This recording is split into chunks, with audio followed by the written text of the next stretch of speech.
Israeli ಒಂದೇ ಅಲ್ಲ, ಅಮೇರಿಕನೂ ಅದರ ಹಿಂದೆ ಇದೆ. ಅಮೇರಿಕ ಮತ್ತು ಇಸ್ರೇಲ್ ಜಂಟಿಯಾಗಿ ಇರಾನ್ ಮೇಲೆ ಯುದ್ಧ ಮಾಡಿರುವಂಥದ್ದು ಮತ್ತು ಇರಾನ್ ಅದಕ್ಕೆ ಪ್ರತಿ ಉತ್ತರ ಕೊಟ್ಟಿರುವಂಥದ್ದು ಭಾಳ ಒಂದು ದೊಡ್ಡ ಬೆಳವಣಿಗೆ, ಆತಂಕಕಾರಿಯಾಗಿರೋ ಬೆಳವಣಿಗೆ ಇದೆ. ಮಧ್ಯಪ್ರಾಚ್ಯನ ಪ್ರದೇಶಗಳು, ಆ ಪ್ರದೇಶ ಇಡೀ ವಿಶ್ವದ ಆರ್ಥಿಕ ಮತ್ತು ಸಾಂಸ್ಕೃತಿಕವಾಗಿರುವಂಥ ಭಾಳ ಮಹತ್ವದ ಒಂದು ಪ್ರದೇಶ.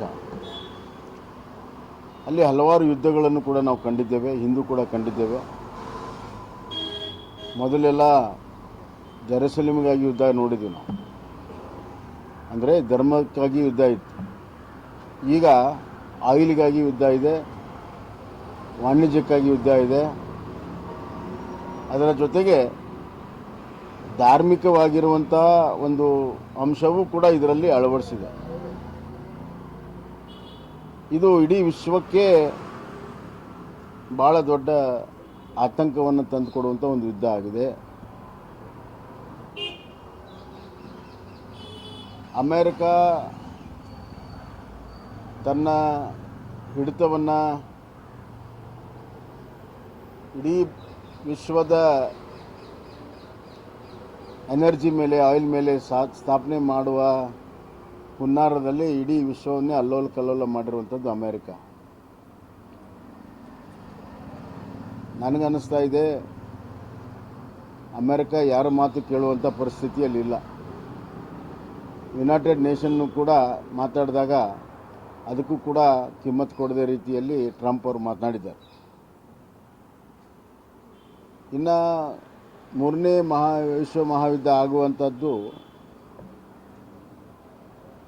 ಚೈನಾ ಮತ್ತು ರಷ್ಯಾ ಇದುವರೆಗೂ ನೇರವಾಗಿ ಎಂಟ್ರಿ ಆಗಿಲ್ಲ. ಕಾದು ನೋಡುವ ತಂತ್ರವನ್ನು ಅಳವಡಿಸ್ತಾ ಇದ್ದಾರೆ.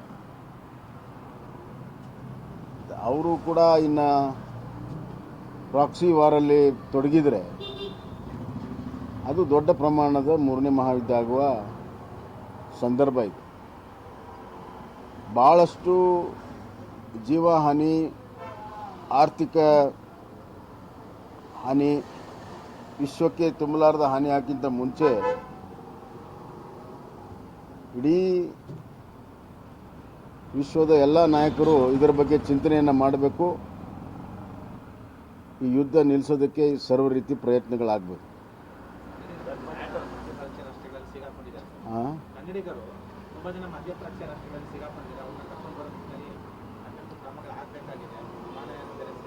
ಈಗ ಹಿಂದೆ ಈ ಇರಾಕ್ ಸಿರಿಯಾ ವಾರ್ ಇರಲಿ, ಇನ್ನೊಂದು ವಾರಲ್ಲಿ ನರೇಂದ್ರ ಮೋದಿಯವರ ಸರ್ಕಾರ ಯಶಸ್ವಿಯಾಗಿ, ರಷ್ಯಾ ಯುಕ್ರೇನ್ ವಾರ್ ಇರ್ಬೋದು, ಅಲ್ಲಿ ಯಶಸ್ವಿಯಾಗಿ ಭಾರತೀಯರನ್ನ, ಕನ್ನಡಿಗರನ್ನ ತಂದಿರುವಂಥದ್ದು ನಾವು ನೋಡ್ತೇವೆ.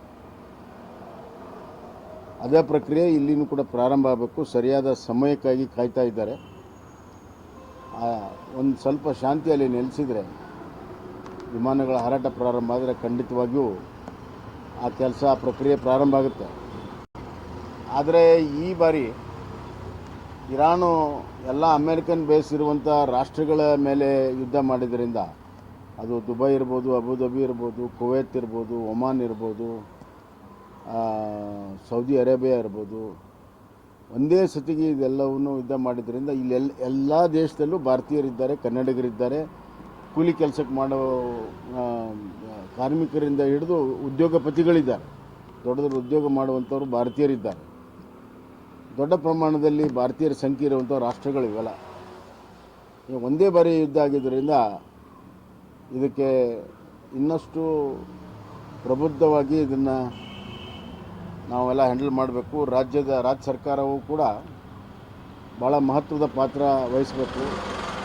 ಭಾರತ ಸರ್ಕಾರ, ಭಾರತ ವಿದೇಶಾಂಗ ಸಚಿವಾಲಯ, ದುಬೈನ ರಾಯಭಾರಿ, ಸೌದಿ ಅರೇಬಿಯಾ, ಇತರ ರಾಜ್ಯಗಳ ರಾಯಭಾರಿ ಜೊತೆಗೆ ನೇರ ಸಂಪರ್ಕ ಹೊಂದಿ, ಮೊದಲನೇದಾಗಿ ಅವರ ಸುರಕ್ಷತೆ, ಆಹಾರ ಮತ್ತು ಎಲ್ಲ ಸೌಲಭ್ಯಗಳನ್ನು ಅಲ್ಲಿಂದ ಬರೋವರೆಗೂ ರಾಜ್ಯ ಸರ್ಕಾರ ಮಾಡಬೇಕಾಗತ್ತೆ.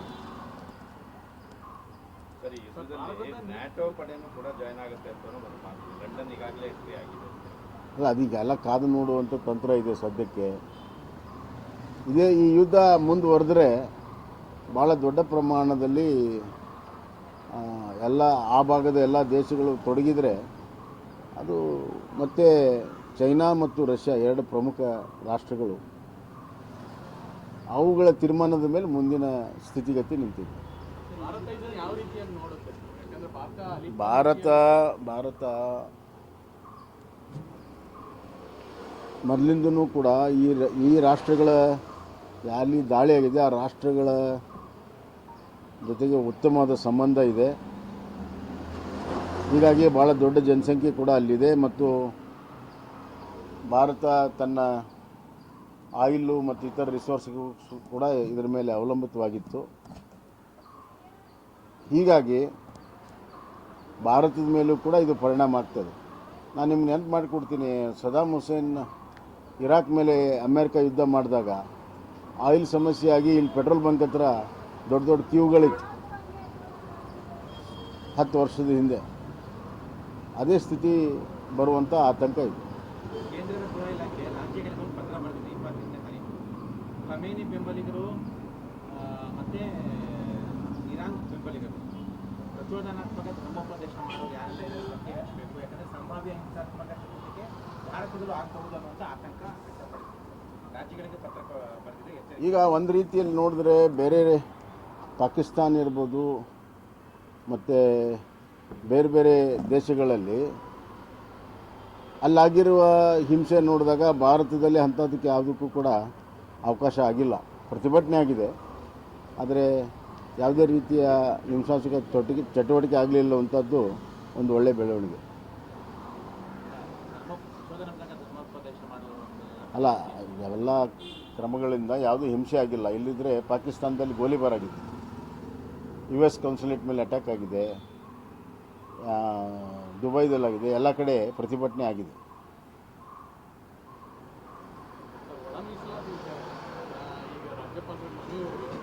ರಾಜ್ಯಪಾಲರು ಆದೇಶ ಮಾಡಿದ್ದಾರೆ, ಶೇಕಡ 50ರಷ್ಟು ಮೀಸಲಾತಿಯಲ್ಲಿ ನೇಮಕ ಮಾಡ್ಕೋಬೇಕು. ಭಾಳ ದೊಡ್ಡ ಹೋರಾಟ ನಡೀತಾ ಇದೆ. ಸರ್ಕಾರ ಮಣಿದಿದೆ ಅನ್ನೋಂಥದ್ದು ಒಂದು ಕಡೆ, ಮತ್ತೊಂದು ಕಡೆ ಶೇಕಡ 6% ಏನು ಹೆಚ್ಚಳ ಮಾಡಲಾಯಿತು ಮೀಸಲಾತಿ, ಅದು ಆ ಒಂದು ಇದಕ್ಕೆ ಸಂಬಂಧಪಟ್ಟಂತೆ ಮೀಸಲಿಟ್ಟು ನೇಮಕಾತಿ ಮಾಡ್ಕೊಳ್ಳಿ ಅನ್ನೋಂಥ ಆದೇಶವನ್ನು ಹೊರಡಿಸಿದೆ. ಇಲ್ಲ, ನನಗೆ ರಾಜ್ಯಪಾಲರ ಆದೇಶ ನನಗೆ ಗೊತ್ತಿಲ್ಲ. ಆದರೆ ಒಟ್ಟಾರೆ ಏನು ಈಗ ಭರ್ತಿ ಮಾಡಬೇಕಾಗಿರುವಂಥ ಪೋಸ್ಟ್ಗಳಿಗೆ ಯಾವ ನೀತಿ ಅನುಸರಿಸಬೇಕು ಅನ್ನೋದ್ರ ಬಗ್ಗೆ ಭಾಳ ಒಂದು ಸ್ಪಷ್ಟತೆ ಸರ್ಕಾರ ತೆಗೆದುಕೋಬೇಕಾಗುತ್ತೆ. ತೆಗೆದುಕೊಳ್ಳೋಕ್ಕೆ ಸಾಧ್ಯತೆ ಇದೆ, ಅವ್ರು ಮನಸ್ಸು ಮಾಡಿದರೆ ತೆಗೆದುಕೊಳ್ಳೋಕ್ಕೆ ಸಾಧ್ಯತೆ ಇದೆ. ಆದರೆ ಅದು ಯಾವುದೋ ಗೊಂದಲಕ್ಕೆ ಸಿಕ್ಕಾಕ್ಕೊಂಡಿದ್ದಾರೆ. ಅದಕ್ಕೆ ನನ್ನ ಪ್ರಕಾರ ಕಾನೂನು ತಜ್ಞರ ಜೊತೆಗೆ ಇನ್ನಷ್ಟು ಚರ್ಚೆ ಮಾಡಿ ಆ ಎಲ್ಲ ಸಮುದಾಯಗಳನ್ನು ವಿಶ್ವಾಸಕ್ಕೆ ತೆಗೆದುಕೊಂಡು ಒಂದು ಸ್ಪಷ್ಟವಾದಂಥ ನೀತಿ ಮಾಡುವಂಥದ್ದು ಭಾಳ ಒಳ್ಳೆಯದು.